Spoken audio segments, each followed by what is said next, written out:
Hey guys, I want to welcome you to the weekly Wednesday for the Financial Freedom newsletter, where every week, every Wednesday, we delve into something inspirational, motivational, something excerpt taken from the Financial Freedom weekly newsletter.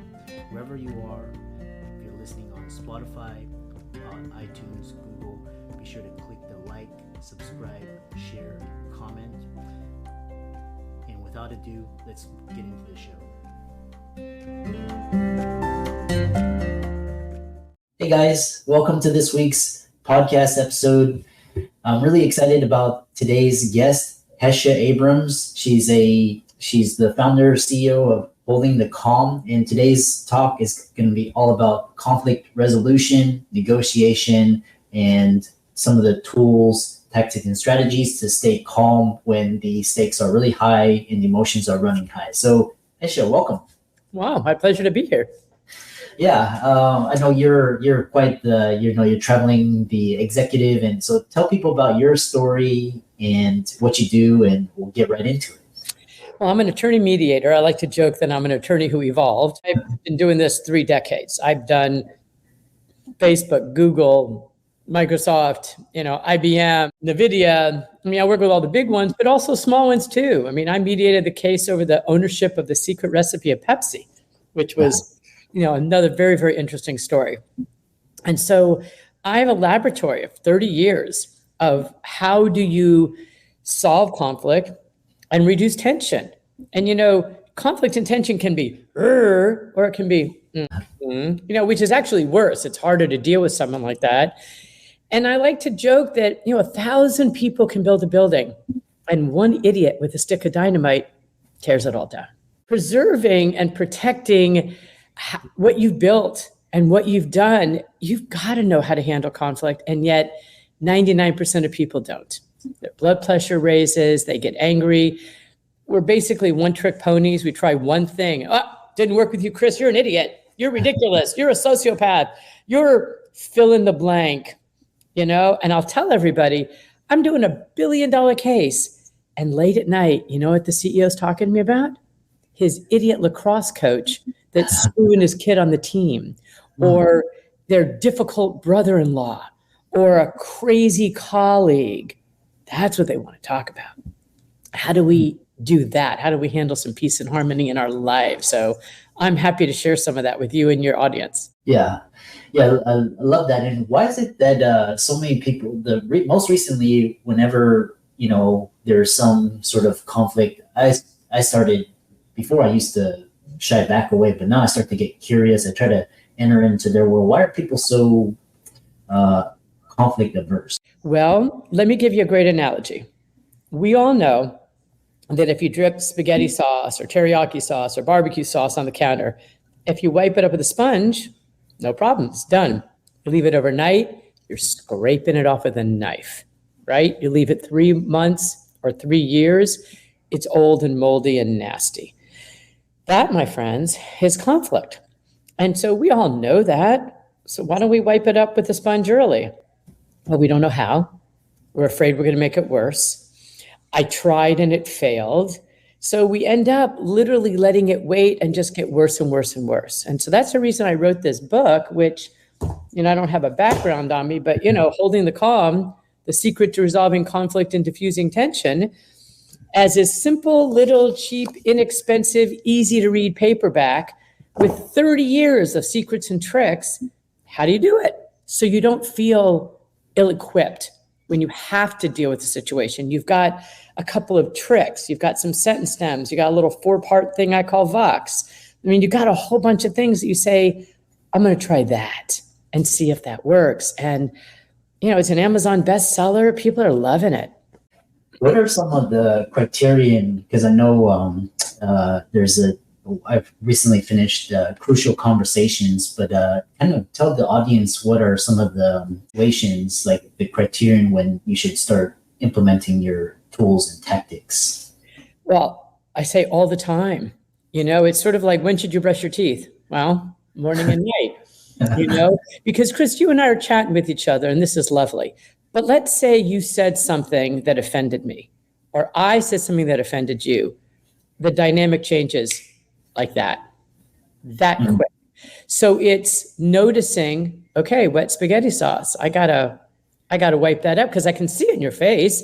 I mean, people don't hide that from you. You see it in their face that something just went wrong. And it can either be, what's wrong with you that you react like that? Or let me get out my sponge, wet spaghetti sauce. How do I do that? And then there's ways that you do that. But chapter 1 of the book is speak into the ears that are hearing you. So if I'm going to talk to you, Chris, let's say you're an introvert versus an extrovert. Shouldn't I speak to you differently? You know, you think about doctors, like, you go into a room and you just do the same thing you have to do with somebody. But if you want to be effective, you can tell whether someone's an introvert or an extrovert in 30 seconds. It's not hard. Yeah. How do you want to approach them? Just that way. How about a second one?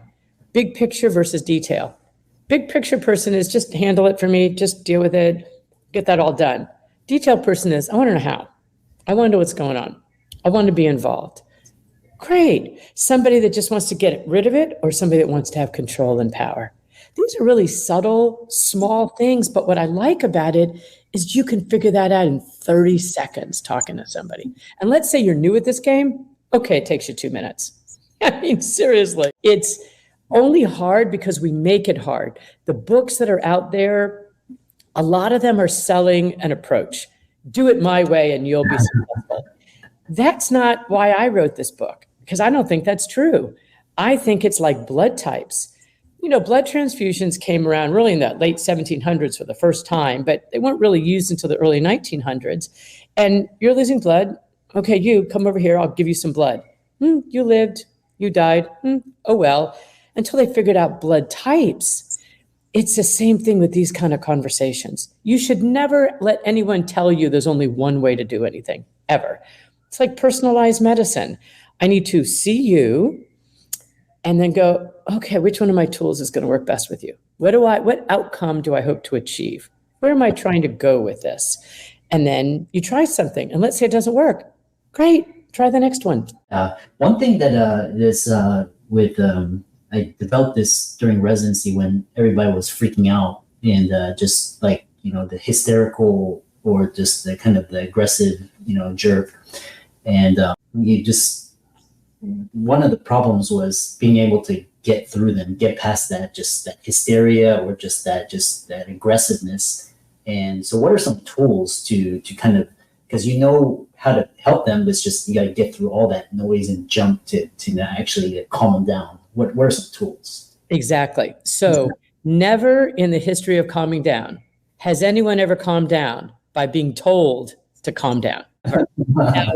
Now, I'm listening to doctors here, so you guys know what an amygdala is. When I talk, I have to do a little neuroscience for dummies and teach people what an amygdala is. What is the one thing that triggers the amygdala is powerless. If you say to somebody, oh, you're out of control, but I'm in control. You have no power, but I have power. All we've done is activate the amygdala even more. That's all we've done. Mm-hmm. So the first thing you do is you give up power. Simple, easy power. In a negotiation, it's what do we start with first? Where would you like to sit? Let's say you're dealing with a difficult guy on rounds. You really don't know, is it just a personality disorder? Is he off his meds? Does he need meds? Did he not get sleep? Did he have a fight with his wife? Does he have a very limited skill set? Is he emotionally immature?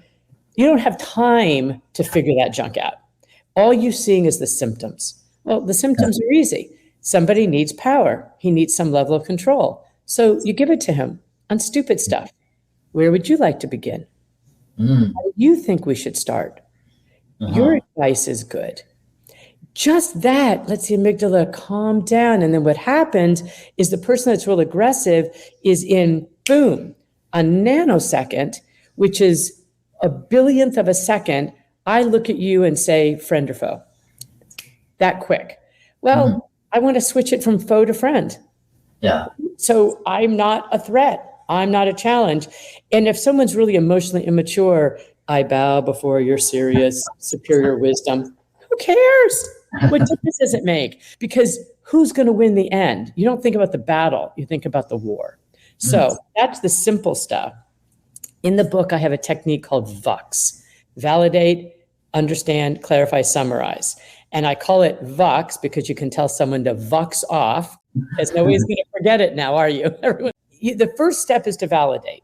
Now, let's do the advanced course here. I can't validate you because you're an idiot, or you're rude, or you're selfish, or you're a narcissist, or you're a liar, or you're a whatever, right? I can't validate you. What I do is I name the emotion. You seem really angry. I'm not angry, I'm frustrated. Okay, you seem really frustrated. That's step one. What does that say to the amygdala? Calm the heck down.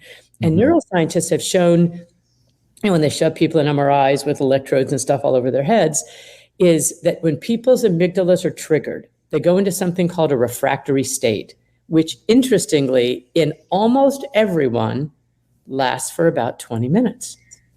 And so what happens when someone's upset, we tend to give more information, more data, persuade. Why? The prefrontal cortex has shut down for 20 minutes. So pull it back. It's 20 minutes. All right. I mean, let's say I'm in a hurry. If this goes into conflict, it'll take days or weeks. 20 minutes. Let it calm down. Give a sense of power. Give a sense of control. Then you can have data, information, discussion, because now you have turned the person from seeing you as a foe to a friend. And these are like these simple techniques in the book. And what I do is I give people sentence stems. And so you want to know a good sentence stem to use, let's say at a holiday dinner, when your idiot uncle spouts off and you just want to go, I want to kill you, or shut up. And you just want to shut him up. This is the one that works every time for a talker that just won't shut up. You know what I admire about you? Silent. Not another word is spoken at all, because they're like, moi, you have my full attention. I want to hear what you have to say. And you use whatever verb works for you. You know what I admire about you. You know what I respect about you. You know what I understand about you. You know what I see about you. You know what I love about you. Whatever verb you want to use for that person that's authentic, they stop. And then you say something like your persistence, your determination, your enthusiasm, your courage. It's not hard. And what does that do to the person? They just kind of go, They don't know what to say or do after that. And now all of a sudden, you're a friend, not foe. You're not an enemy. You get me and no one else does. Maybe you're okay. And look at how I did that in a minute. A minute. I mean, I'm a mediator. I do big, huge cases with gigantic egos. I've done plenty of, doctor type cases, from doctors that invented things that are having patent cases, to med mals, to medical practices that are, fighting with each other over partnership junk. So doctors are the same as engineers and lawyers and scientists. It's all egos. You don't get to a high level of competence like you do in the medical profession unless you have a big ego. Otherwise, you don't survive the gauntlet of medical school and residency, right? So by definition, there is bumper car ego. So let's not whine and complain that chocolate cake is fattening and Brussels sprouts aren't. It is what it is. So you speak into the ears that are hearing you, and you handle it with what's going to get you the outcome you want. And that's why I did the book as simple, easy sentence stems, techniques, stuff like that people can literally, pick up this little paperback and just go boom, And what I find a lot of law firms and medical practices doing is having like little in-house trainings with it, with the nurses and the secretaries and the receptionists, because they're the front line of defense dealing with client retention, patient retention, and you're in the back. You don't even know what the heck is going on. So being able to have them know how to handle stuff. You want to have a successful practice, you make sure your frontline staff knows how to handle problems and treat people well. And then people go, what a nice office. Because they do you for very little time. They deal much more with your support staff. Yeah, really interesting. And so you talked about just kind of how to calm the other person down through these diffusing tactics. What about yourself? Like, we get triggered all the time, whatever, how do you calm yourself down when you're triggered, or how do you remain civilized when, just the shit hits the fan. Yeah, I love that you asked that question. That's why I came up with that title of the book. The original book was all about negotiation strategies and how to handle difficult people, junk like that. And my publisher said, why are you good at what you do? Like, why do these big, huge companies hire you? And I said, well, I know how to hold the calm. And it goes, ooh, tell me about that. And that's literally what it is. I'm human. My amygdala gets triggered. Someone treats me rudely or disrespectfully, or I hate just I'm a woman, so I hate when I'm being dismissed, stuff like that. And literally what I will say to myself, like a talisman or a mantra, I'm holding the calm, I'm holding the calm, I'm holding the calm.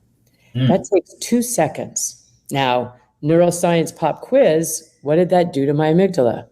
It said, okay, girlfriend, you got choices. You got options here. Let's find the choices and options and let's not react. And it creates a moat around my feelings and what I choose to do about them. And what did it take? 2 seconds? Literally, that's why I call the book that, because I do it all the time. And it works to keep you centered. Oh, I got to look at you. How am I going to handle you? What is that going to be? But now I have power because I've got choices. And when I take the power, you thought we were playing football? No, we're playing golf. Still a ball, but I'm just going to change what we're going to do. Yeah. That's literally, think about it. I walk into a room and a plaintiff says, I want $25 million. And a defendant says, here's 25,000, go pound sand. I'm not settling that by outsmarting them or out-logicating them or giving them information. It's because I know how to do this. And that's why I wrote this book, so that other people can have advantage, for those kinds of things. And I'll give you one more quick analogy that I love. 25 cents each. How many would you buy? I don't know. I like apples. I'd probably buy 2 apples, 4 for $1, 35% boost in sales. Now, that's just stupid. I mean, it's completely illogical and totally stupid. And it works across every culture, every gender, every sexual orientation, every age. It's a human being thing. And you want an extra 10% boost in sales? Limit 2. Because that guy's not going to get my apples. It's ridiculous. And yet, that's human beings. So trying to do things with logic, reason, and rationale, honestly, are failure techniques. And I mean, it's job security for me when people do that, because then I get called in. Yeah, quite interesting. I'm just curious for myself, what role does, meditation help, or, you have to, take 10 minutes out of your day, just kind of get present? Is it different for introverts, extroverts? What role does that play? Well, I'm a big believer that everyone has to do it their way. I personally do yoga and meditation, and I find that important and valuable for me, but I'm also busy. And sometimes I forget, and then the universe will come in and whop you upside the head and go, oh, yeah. I'm going to sit down and clear my mind, and mindfulness, because it just lets me think more clearly. When your amygdala is activated, you are not thinking clearly. You're thinking reactively. But when you get clear and I call it a moat, like you can step back and you can breathe, options and choices that were not there, all of a sudden become there. So it's having that presence of mind to do that. And if you do it by exercise, and you do it by meditation, and you do it by mindfulness, and you do it by singing in the shower, God bless. Whatever it is you do to get yourself into that zone state. And I always tell people, have some grace. Life is hard. If it were easy, all of us would be able to do it well. And people don't do it well. We know that. So you have some grace. And there's a Zen saying that I love, that you don't decide the character of a person by how many times they fall down, but by how many times they get up. So each time you do something that went well, you do a forensic, yay me. And every time something didn't go well, you go, what am I going to learn from this? My sister and I call them AFGEs, another freaking growth experience. Nobody wants, but you're dumb to not harvest the value out of them. So, such is life. And then that's, there's a story that I have put in the book that a friend of mine A friend of my husband's is a Navy SEAL. And, they're supposed to be able to tread water until they die. And so my husband said to him, so how long can you tread water? And he said, I don't know. I'm not dead yet. Isn't that awesome? Yeah. I like to think about that for me in my work and what I do. How big can I get? How creative can I get? How patient can I get? How creative, how loving, how tolerant? I don't know. I'm not dead yet. So I better be better next year than I am this year. And the people listening to your podcast, we're already preaching to the choir, right? We already have people that want to just have continual self-improvement, the Six Sigma, Navy SEAL stuff. Why not? It makes life much richer. I'd rather if I'm going to be alive, let me at least have a rich, meaningful, valuable life rather than just kind of going through the motions. I love that. How can people contact you, follow you on social media, check out the book, and reach out to you? I appreciate that. I'm on LinkedIn, Hesha Abrams.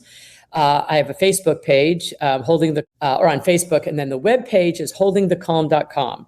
So you can go to the web page. I've got podcasts on there on every topic and trainings, and all free. I just want people to get this information out there, and connect with me on LinkedIn because I'm posting new stuff all the time.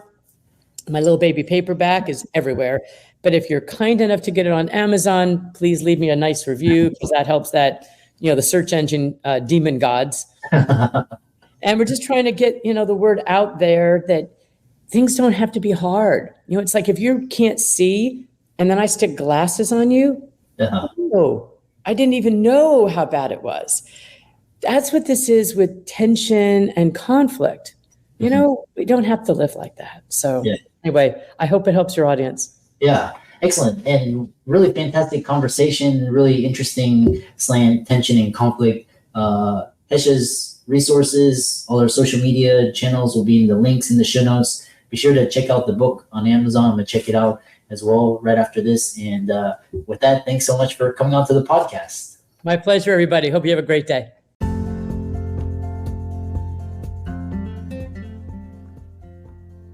I hope you really enjoyed that wonderful, inspirational, motivational piece.